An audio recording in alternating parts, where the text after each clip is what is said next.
Hi, this is Scott Dudley, and welcome to Funnel Fellow Radio, episode number 28 today. And we're going to be looking at when less is more. So, I've been reading Steve Krug's excellent book about web usability called Don't Make Me Think. So, just for those watching the video, there's the book here. And it's got lots of excellent information in it about how to make your pages achieve their objective more efficiently and also keep the user at the other end happy as well.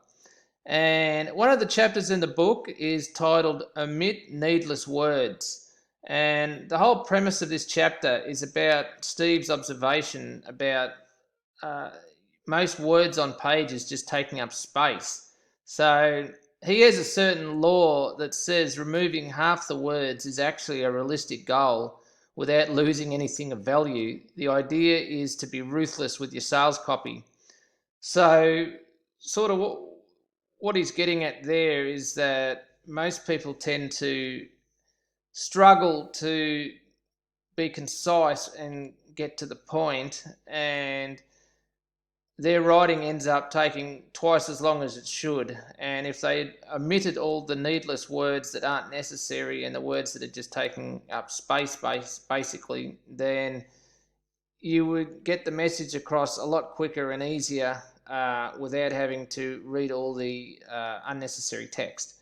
So here are some of the benefits of getting rid of words that nobody is going to read. So first of all, it reduces the noise level of the page. So obviously, less words on a page doesn't make it look as intimidating for a start. It also makes the useful content more prominent. So if you get rid of the garbage and keep the gold, then obviously the gold is going to stand out a lot more, which makes sense. And also the third point, which sort of relates a bit to the first point, is that it makes the pages shorter, which allows users to see more of each page at a glance without having to scroll further down the page. So the less people have to scroll, the better. But I mean, obviously, sometimes you need to put a lot of content on a page to describe something properly, but yeah, the shorter the better if possible. So really, the information on your page, it must be useful and straight to the point, because especially these days, people don't have time to waste on text that sort of waffles on, rambles on, and sort of, is dull and boring to read. So there is a saying that says that a page can never be too long, it can only be too boring. And to an extent, that is true, and I do agree with it. There's also another saying that the copy should be like a woman's skirt, long enough to cover the details, but short enough to attract interest, which is another interesting way of looking at it. But I would still say in general that a shorter page is better than a long page as a rule, if possible. But a lot can depend on the type of market and also how much the product is selling for. So just as an example, just a bizarre example, but to get the point across, obviously a $10,000 motorbike would need a lot more sales copy than a $17 ebook would. You would need to do a lot more convincing to the prospect to get them to fork out 10 grand to buy the bike, compared to just a $17 ebook, which is less than what most people earn in an hour. So anyway, so with that in mind, here's an excellent example from the books, Steve Krug's book, Don't Make Me Think, where he condenses a 103 word paragraph into just 34 words, but he still manages to get the same message across. So I'm just going to read it out. It's only 103 words, but I need to read it out for you to sort of get the point of what I'm trying to get across. So here we go. The following questionnaire is designed to provide us with information that will help us improve the site and make it more relevant to your needs. Please select your answers from the drop-down menus and radio buttons below. The questionnaire should only take you 2 to 3 minutes to complete. At the bottom of this form, you can choose to leave your name, address, and telephone number. If you leave your name and number, you may be contacted in the future to participate in a survey to help us improve this site.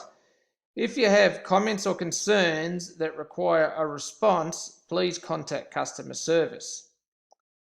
So that's the long 103-word paragraph. And then this is what Steve has condensed it down to, which is 34 words.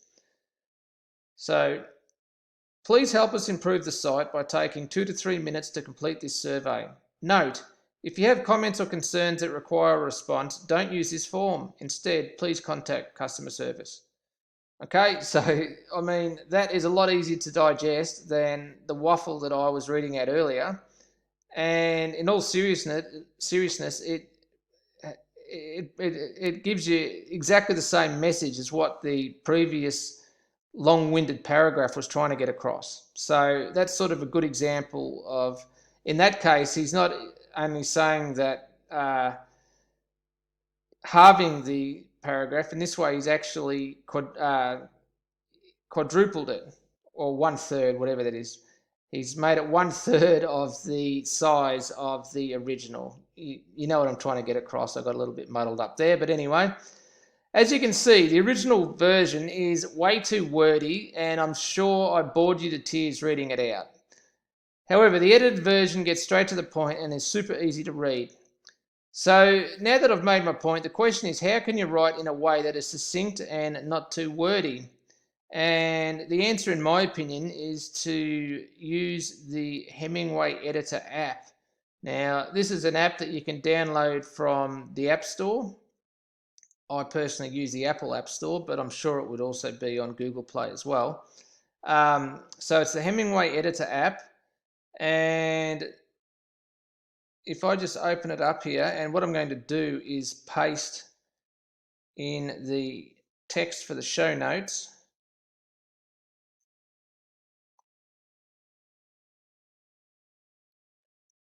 And as you can see, if you're watching the video, of course, you can't see it if you're listening on the podcast, but after pasting in the show notes for this episode, it has given me a grade of 5, which basically means that it's a grade 5 level of writing, and the lower the level, the easier it is to read.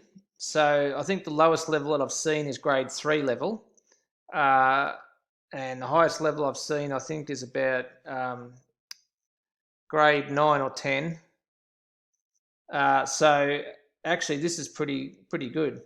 And what it does is it highlights the adverbs, how many adverbs that you've used, with the goal being to use the least amount of adverbs as possible. It's saying here that you should use 6 or fewer, and I've used 4. It also measures the passive voice. That's where the paragraph is using a passive voice instead of an active voice, which I'm not going to get into a long-winded explanation about, but it's a lot better to use an active voice than a passive voice. So the goal here is that I should be using 5 or fewer, and I've only used 1. It's saying that one phrase has a simpler alternative, so I've used a phrase that could have been worded a little bit better. It's saying that 2 out of 27 sentences are hard to read, so they could have been written better. And then it's saying that 2 out of 27 sentences are very hard to read, so that basically means that I've done a terrible job of those. And what it does is it color codes the adverbs, the passive voice, the phrases that have a simpler alternative, the sentences that are hard to read, and the sentences that are very hard to read, so that you can quickly see where you need to make adjustments. So the 2 sentences that were very hard to read, it's actually the first 2 sentences of the show notes. So yeah, the first sentence is very long. I probably could have made that into 2 sentences. So a good way to improve on sentences that are hard to read are to chop them in half, and also to omit needless words. And then there's another 2 sentences that are hard to read. So that's actually, one of those is the 3rd sentence. And then there's another one there towards the end.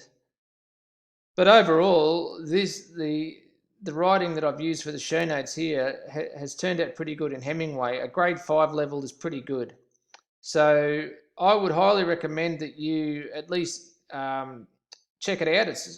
It does cost money. There is a version on the web that you can use for free, but if you want to download the app, then that costs money. Uh, yeah, I would highly recommend that you at least try it out. There are other similar options on the market, I believe. I've never used them, but I use this Hemingway app and it does the job really well for me. And probably just finish off with one other point about the grade level of the writing. I was reading in Russell Brunson's book that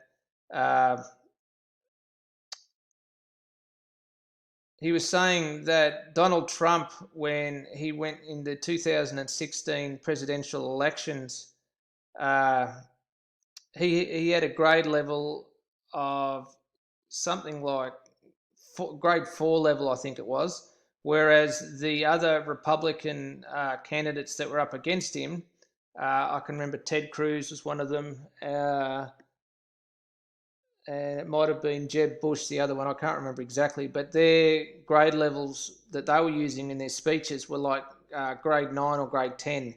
So that makes it very, very hard for the average person to sort of take in and understand what they're saying. So even though it might seem like it's a better idea to try to sound smart and,